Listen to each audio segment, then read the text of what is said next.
tener nuevas experiencias. Sugerimos que no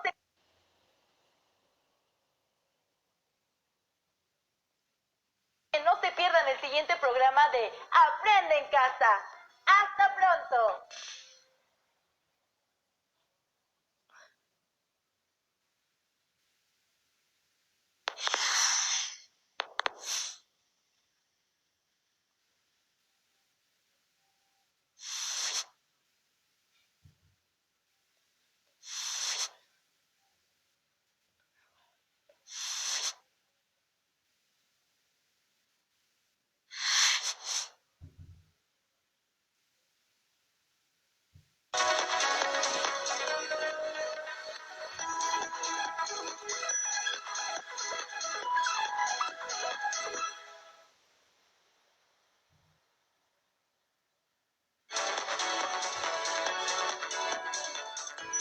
Voy.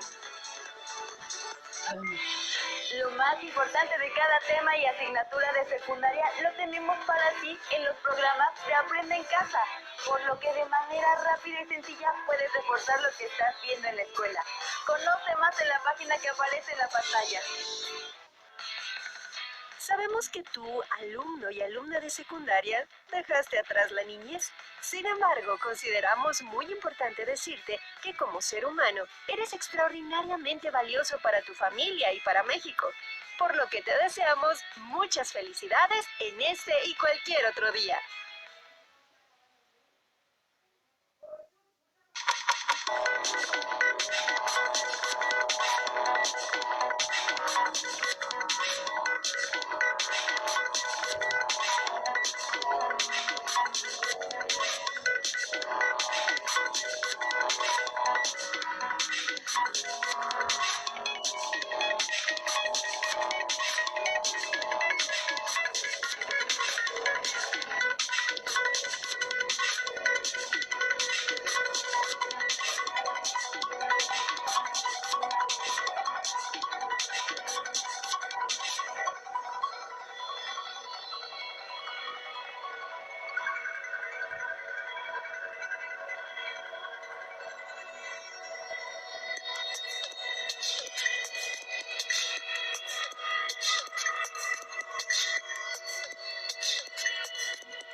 Este Día del Niño y de la Niña no se parece a otros. Lo celebraremos en casa por nuestro bien. Y aunque tú que estás en secundaria ya no eres un niño o una niña, queremos darte las gracias por llevar a tu familia y a México la alegría, la frescura y las ideas más geniales que te caracterizan en esta etapa. Disfruta con quienes te rodean y aprovecha cada momento de este festejo.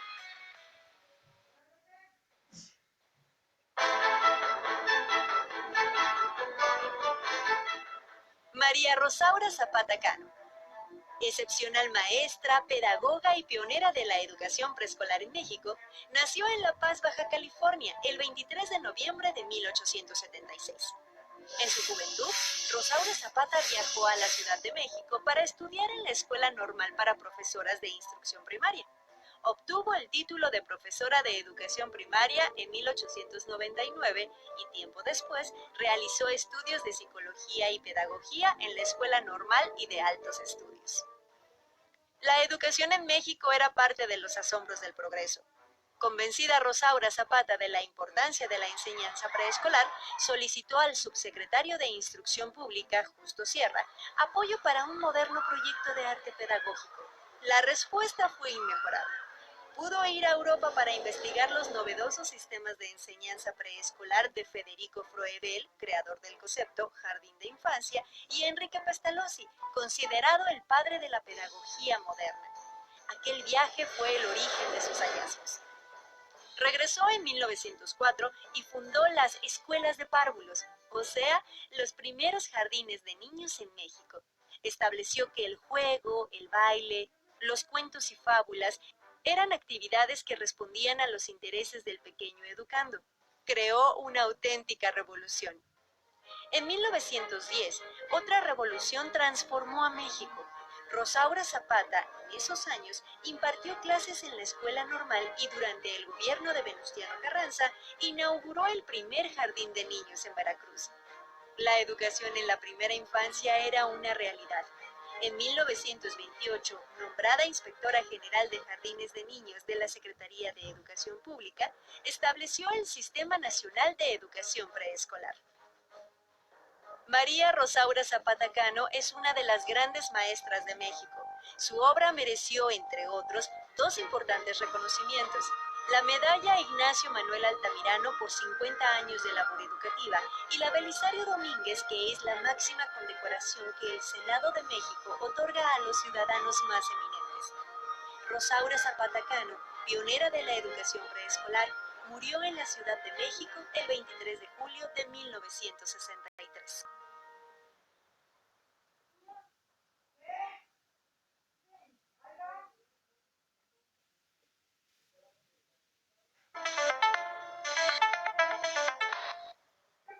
Clasificación A. Apto para todo público.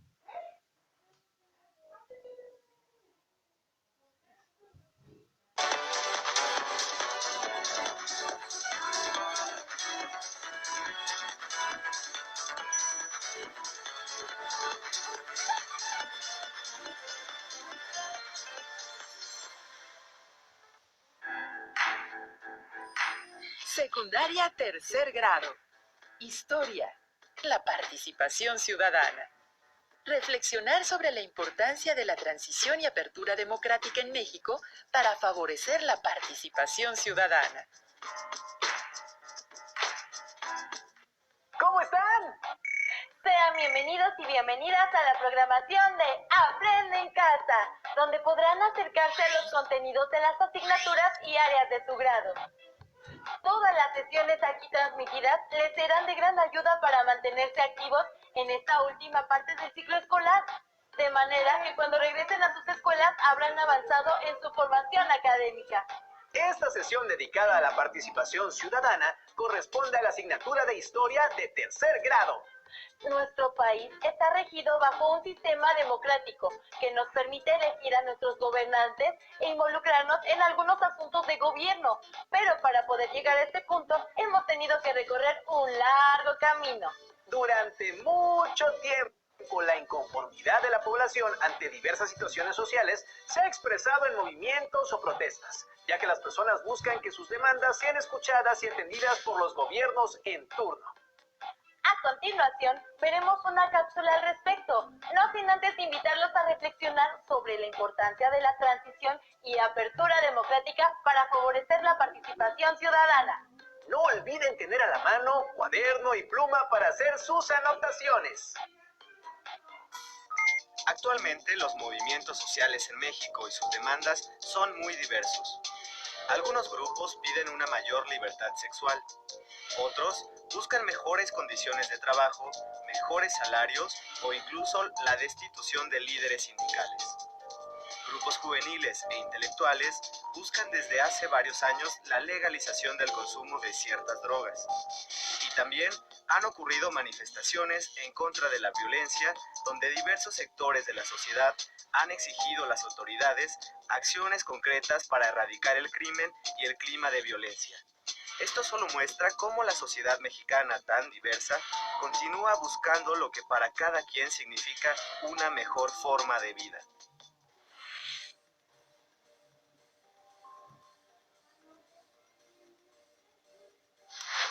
Hay un estancamiento económico en el país desde el régimen de Carlos Salinas de Gortari.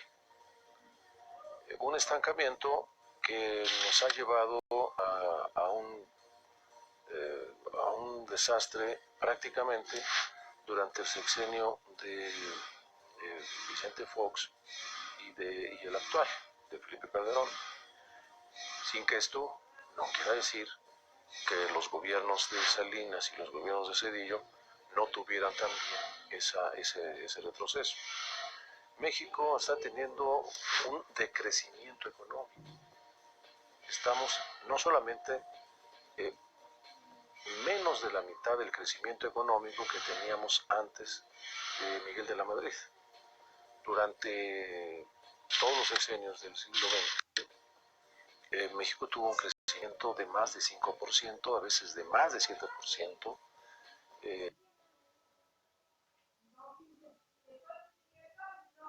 Cerca del 8% de PIB, crecimiento por ingreso per cápita.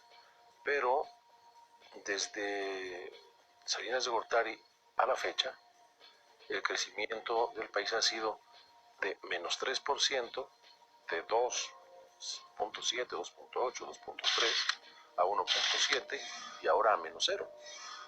De manera que estas son las mejores condiciones, la pobreza, para que la violencia social pueda aflorar. Creo que las condiciones sociales en México se han agravado. Ahora la mayor parte de la población mexicana que trabaja lo hace en el sector informal. Y esto significa que lo hace sin seguridad médica, sin pensiones y también sin seguridad de continuar con el empleo. Esto son condiciones tristes, lamentables del país que pueden acrecentarse con injusticias. Este tipo de injusticias pueden irse repitiendo en muchas zonas del país y esto producir una gran inestabilidad social.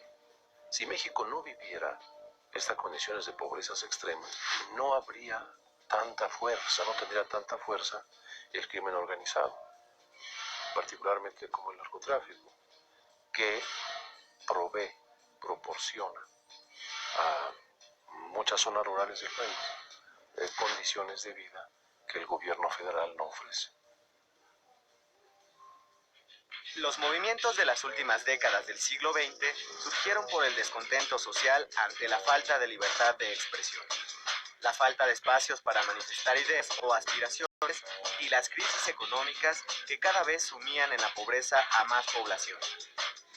Aquellos movimientos iniciaron una transición democrática, fortalecieron el papel de la sociedad civil y lograron una mayor libertad de expresión para la sociedad de la actualidad. ¿Qué les pareció este segmento? Interesante, ¿verdad? Sobre todo porque toca temas que resultan cercanos a nosotros. La sociedad mexicana continúa haciendo demandas para alcanzar mejores condiciones de vida. Por ejemplo, que hombres y mujeres tengan una vida libre de violencia y que se reconozcan todos los derechos para las mujeres. ¿Qué otras demandas creen que deban ser atendidas? En esta emisión queremos que reflexionen acerca de cuáles son las razones por las que las personas deciden organizarse y llevar a cabo protestas sociales. ¿Creen que esa es la única forma de expresarse para hacer peticiones al gobierno? ¿De qué otra manera pediría que sus necesidades sean atendidas? Deben tener presente que una de las razones por las que la sociedad se organiza es exigir a los gobiernos que abran las posibilidades de garantizar una vida digna para toda la población. ¿Es necesaria la participación ciudadana para lograr que la vida de la población mejore? ¿Qué piensan al respecto? Los invitamos a ver el siguiente segmento sobre la importancia de la participación ciudadana. ¡Corre video!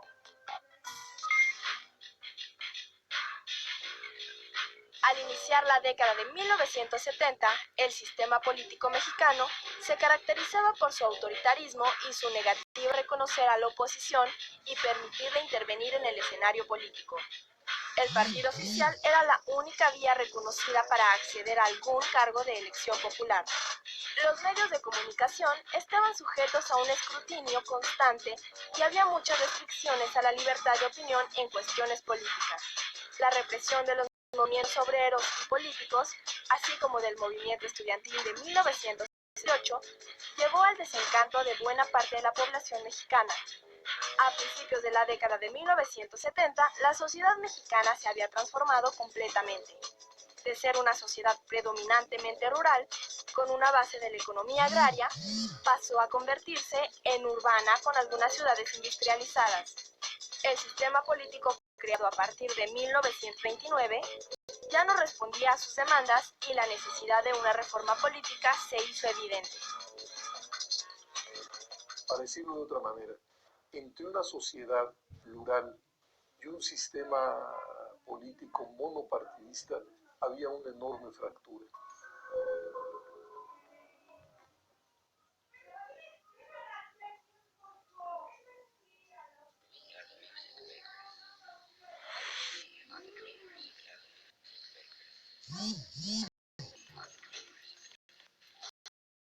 Bueno, la causa más profunda de esta transformación es que México era ya desde los años 60 y 70 una sociedad modernizada. ¿Qué quiere decir esto? Una sociedad en donde la diversidad política e ideológica coexistía. Y sin embargo, nuestro sistema político era un sistema político en donde una sola fuerza, un solo partido político llegaba a ocupar los puestos de representación. La primera reforma en esta materia sucedió en 1977. México fue a unas elecciones, las de 1976, en donde apareció un solo candidato a la presidencia de la República, el licenciado López Portillo, que por supuesto obtuvo el 100% de los votos válidos. En aquel entonces el partido tradicional de oposición Acción Nacional no pudo postular un candidato porque en su asamblea no llegó a un acuerdo.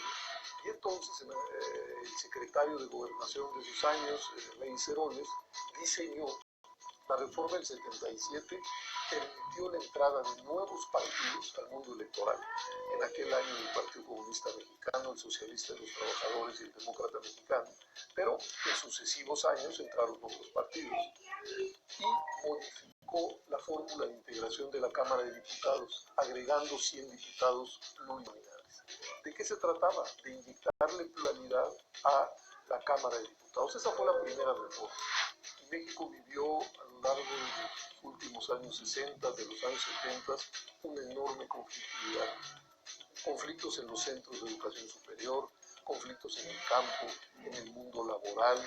Apareció en México una guerrilla urbana y una guerrilla rural, nuevos partidos, nuevas comunicaciones. Y creo que es esa diversidad política e ideológica la que impulsa a sintonizar las instituciones de la política con esa realidad.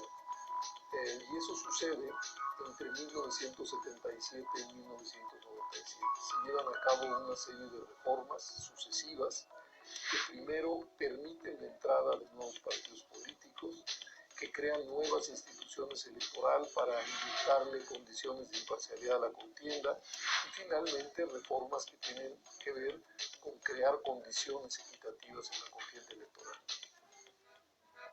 En las elecciones presidenciales de 1976, solo hubo un candidato, José López Portillo, por el PRI. Además, la apatía de la población se hizo evidente en los altos índices de abstencionismo. Como una respuesta a la creciente inconformidad y apatía de la población, en 1977 se llevó a cabo una reforma electoral conocida como la Ley de Organizaciones Políticas y Procesos Electorales.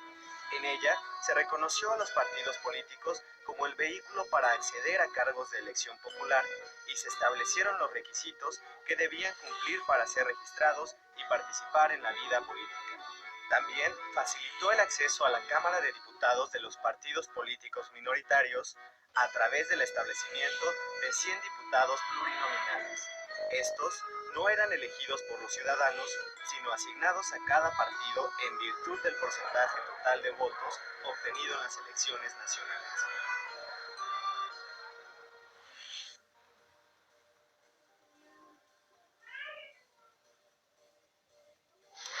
Una vez que nuevos partidos entran a la escena electoral y una vez que en la Cámara de Diputados convive de mejor manera la pluralidad, pues por supuesto que las fuerzas opositoras van a demandar nuevas y más profundas reformas. Hubo reformas en 1986, en 93, en 94 y en 96. lo cual nos habla de que era necesario ajustar demasiadas cosas. Pero para no abrumarlos, luego de que entraron los partidos políticos a los que artificialmente se mantenían marginados, se modificaron las instituciones electorales. Quizá algunos recuerdan que en 1988 fuimos a unas elecciones realmente competidas, donde el procesamiento de los resultados fue muy cuestionado. Metafóricamente se habló de la caída del sistema. Fueron aquellas elecciones en donde compitieron por el lado del PRI Carlos Salinas de Gortari, por el lado del Frente Democrático Nacional, ingeniero Cuauhtémoc Cárdenas, y por el lado del PAN, Manuel Cloutier. Eran ya elecciones auténticamente competidas, pero al no procesar la información, pues no fluyó con suficiencia y hasta la fecha se sigue discutiendo los resultados de aquella elección. Ese fue otro acicate para una nueva reforma. En 1989 y 90, la Comisión Federal Electoral desaparece y se crea el Instituto Federal Electoral. Y en esa reforma se crea el Tribunal Federal Electoral. Ya existía un antecedente del Tribunal de la Proceso Electoral, pero un tribunal para desahogar conflictos electorales por una vía jurisdiccional. Y creo que la última gran reforma, la de 1996, fue la que logró crear condiciones equitativas de la competencia. Ya en 1991 y 1994 creo que el IFE computó con pulcritud los votos. Sin embargo, las condiciones de la competencia eran muy asimétricas. Y en 1996 los diputados lo que hicieron es, para reformar esas condiciones de la competencia y hacerlas equitativas, incrementar el financiamiento a los partidos, repartirlo de manera más equilibrada, poner topes a los gastos de campaña, multiplicarlas como las facultades fiscalizadoras del Instituto Federal Electoral, establecer qué tipo de financiamiento estaba prohibido, y por el otro lado, el legislador reformó la manera en que los partidos políticos iban a tener acceso a los medios.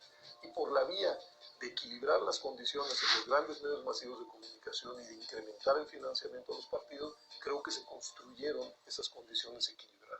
Las elecciones presidenciales de 1988 generaron gran expectación entre la población mexicana.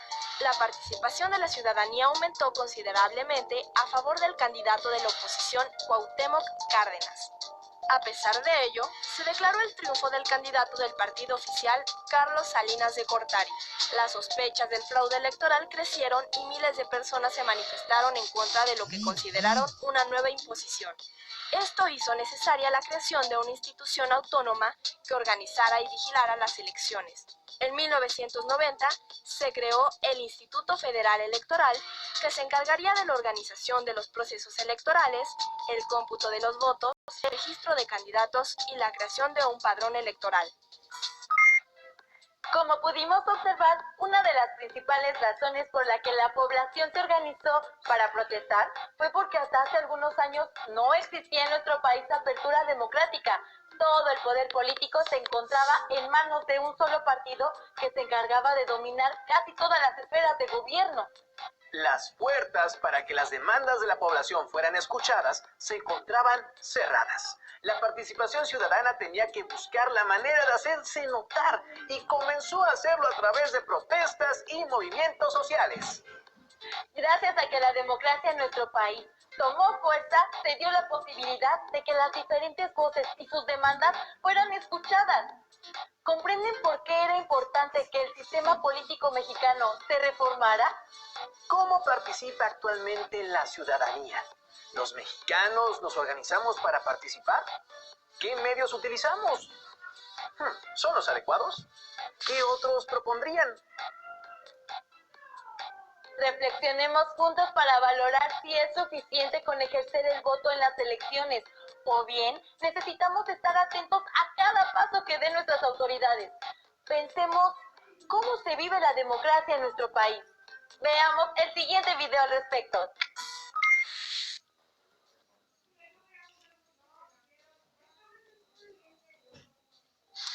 Bueno, la ciudadanía jugó un papel fundamental, no solamente porque a lo largo de todo este proceso acudió a las urnas a votar, que eso es algo muy importante, sencillo pero muy importante, es la piedra de toque de cualquier sistema democrático. sino porque además son ciudadanos los que en el Instituto Federal Electoral son los funcionarios de las mesas directivas de casilla. Pero ya en términos más generales, este proceso de transición democrática también estuvo acompañado de la emergencia de un número muy grande de agrupaciones no gubernamentales en muchos terrenos. Tenemos hoy en México ONGs pues, que luchan por la vigencia de los derechos humanos o por los recursos naturales o organizaciones feministas o gays, es decir, además de las añejas organizaciones de la sociedad como sindicatos, agrupaciones agrarias, agrupaciones empresariales. Yo creo que esta trama también tuvo un jalón en su construcción durante los años 70, 80 y 90. Y bueno, pues son ciudadanos también los que generan el contexto de exigencia a los partidos a través de las organizaciones de observadores electorales, son ciudadanos los que realizan pues, la crítica académica a lo que sucede en el mundo de la política, son ciudadanos los periodistas que hacen el seguimiento de la vida pública en México. Pues para decirlo de otra manera, la democracia se construye para que la ciudadanía pueda expresarse y para que la diversidad política pueda coexistir y pueda competir de manera institucional, pacífica, ordenada. Por desgracia, la participación viene decreciendo. No tengo aquí ahora las cifras, pero si uno compara las elecciones intermedias de 91, de 97 y de 2003, la participación ha venido decayendo. Si uno compara las elecciones presidenciales de 94, 2000 y 2006, el porcentaje de votantes ha venido decayendo. Y yo creo que este es un foco, una llamada de atención, sobre todo a los partidos, a los gobiernos, a los políticos, porque también hay que decirlo, parece haber un cierto desencanto con la actividad de la política.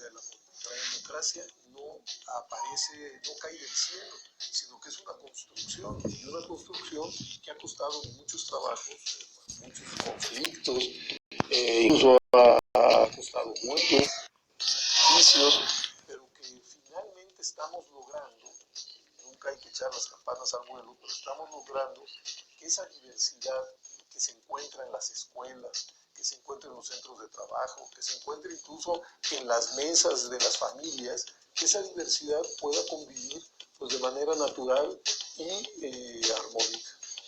En la década de 1970 se dieron los primeros pasos del proceso de transición democrática en el país a través de leyes que facilitaron a la oposición el acceso a los cargos de elección popular.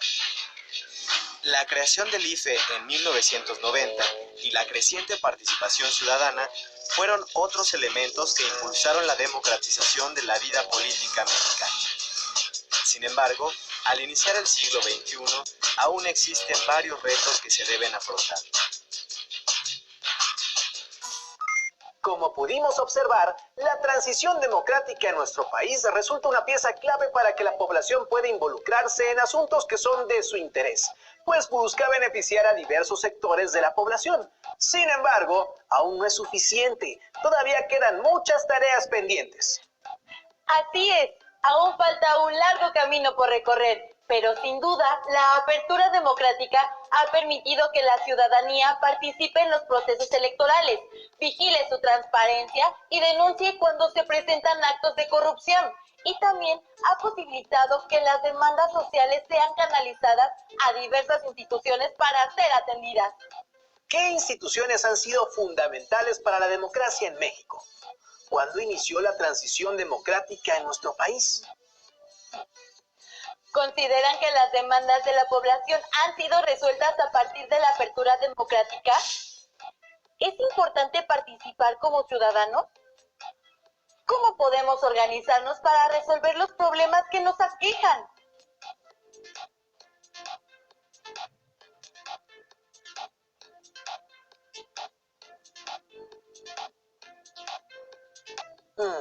Respondan individualmente estas preguntas, compartan sus respuestas con sus familiares e incorporen sus notas en su carpeta de experiencias. Así, cuando regresen a clases también las podrán comentar con sus maestros y compañeros. Llegó el momento de despedirnos. Pero antes, los invitamos para que aprovechen cada momento para aprender algo nuevo y compartirlo con los demás. Tal vez el estar tanto tiempo en casa no es la forma en la que esperaban pasar estas semanas. Sin embargo, es una circunstancia que no podemos cambiar.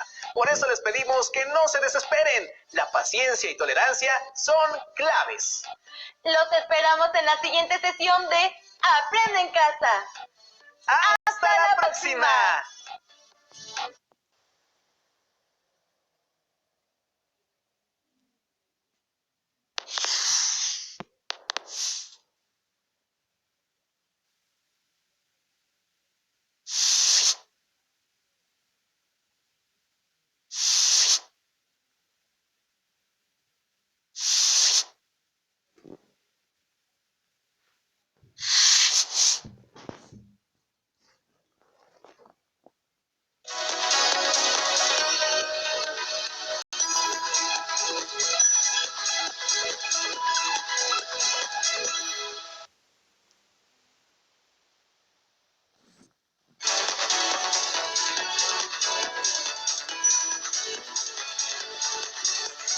¿Ya conoces los programas de Aprende en Casa para secundaria que hicimos para ti?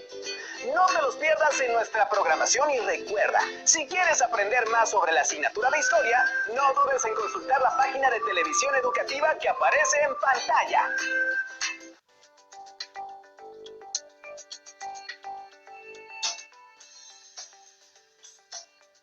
Hola, ¿qué tal? Hoy es momento de hacer nuestra pausa de 5 minutos y los invito a todos